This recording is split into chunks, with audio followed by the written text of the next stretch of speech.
Hello guys, இன்றைக்கி செல்வி cooking சேனலில் சுரைக்காயை வச்சு ஒரு பொரியல் தான் பார்க்க போகிறோம். வாங்க எப்படி செய்கிறதுன்னு பார்க்கலாம். ஸ்டவ் ஆன் பண்ணிவிட்டு வானலில் எண்ணெய் ஊற்றிக்கணும். எண்ணெய் சூடானதும் கடுகு உளுந்து போட்டு தாளிச்சிக்கணும். அதுக்கப்புறம் அதில் 1 டேபிள் ஸ்பூன் கடலைப்பருப்பு போட்டுக்கணும். கடலைப்பருப்பு பொரிஞ்சதுக்கப்புறம் கருவேப்பிலை சேர்த்துக்கிட்டு அதில் காஞ்ச மிளகாயும் பச்சை மிளகாயும் ஆட் பண்ணிக்கணும். 2 பச்சை மிளகா 2 காஞ்ச மிளகா சேர்த்துக்கோங்க. மிளகா சேர்த்துட்டு மிளகா நல்லா வறுபட்டதுக்கப்புறம் அதில் வெங்காயம் சேர்த்துக்கணும். வெங்காயம் நல்லா வதங்கணும். வெங்காயம் நல்லா வதங்கினதுக்கப்புறம் அதில் தக்காளி சேர்த்துக்கணும். 1 தக்காளி சேர்த்துக்கோங்க. தக்காளி அதிகமாக சேர்த்தா புளிப்பாயிடும், அதனால் 1 தக்காளி போதும். தக்காளி சேர்த்துட்டு நல்லா தக்காளி வதங்கணும். அது வதங்கினதுக்கப்புறம் கட் பண்ணி வச்சுருக்கிற சுரைக்காயை இதில் ஆட் பண்ணிக்கணும். சுரைக்காயை ஆட் பண்ணிவிட்டு நல்லா மிக்ஸ் பண்ணி விடுங்க. தண்ணி எதுவும் ஊற்றக்கூடாது, சுரைக்காயிலேருந்தே தண்ணி வரும்.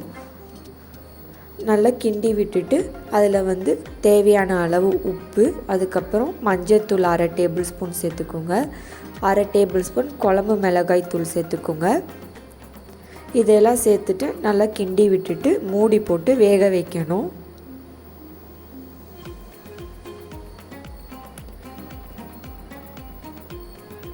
மூடி போட்டு நல்லா வெந்ததுக்கப்புறம் அதுலேருந்து தண்ணி வரும், அதனால் தண்ணி எதுவும் ஊற்றாதீங்க. இந்த மாதிரி ஒரு 20 நிமிஷம் வேக வைங்க மூடி போட்டு. அதுக்கப்புறம் காய் வெந்துச்சான்னு செக் பண்ணிவிட்டு அதில் வேர்க்கடலையை ஆட் பண்ணிக்கணும். வறுத்து வச்ச வேர்க்கடலையை மிக்சியில் அரைச்சிக்கிட்டு அதை இதில் ஆட் பண்ணிக்கணும். ரொம்ப நைஸாக அரைச்சிடக்கூடாது, இந்த மாதிரி கொரன்னு இருக்கிற மாதிரி அரைச்சிக்கணும், ஒன்றும் பாதியமாக. வேர்க்கடலையை அரைச்சிட்டு காய் வெந்துருச்சான்னு பார்த்துட்டு அதில் வேர்க்கடலையை சேர்த்துட்டு நல்லா கிண்டி விட்டுட்டு மூடி போட்டு ஒரு 5 நிமிஷம் வேக வைக்கணும். சிம்மில் வச்சு வேக வைங்க, ஏன்னா வேர்க்கடலையை சேர்த்ததுக்கப்புறம் அடி பிடிக்கும், அதனால் சிம்மில் வச்சுக்கோங்க. சிம்மில் வச்சுட்டு மூடி போட்டுருங்க 5-10 நிமிஷம். அதுக்கப்புறம் தண்ணி ட்ரை ஆகிடுச்சான்னு பார்த்துட்டு கருவேப்பிலை தூவிட்டு ஸ்டவ் ஆஃப் பண்ணிடணும். ட்ரை பண்ணி பாருங்கள், நல்லா டேஸ்ட்டாக இருக்கும் இந்த பொரியல். ரச சாதத்துக்கெலாம் நல்லாயிருக்கும். இந்த பொரியலை போட்டு சாதம் பிசைஞ்சு சாப்பிடலாம், நல்லா டேஸ்ட்டாக இருக்கும்.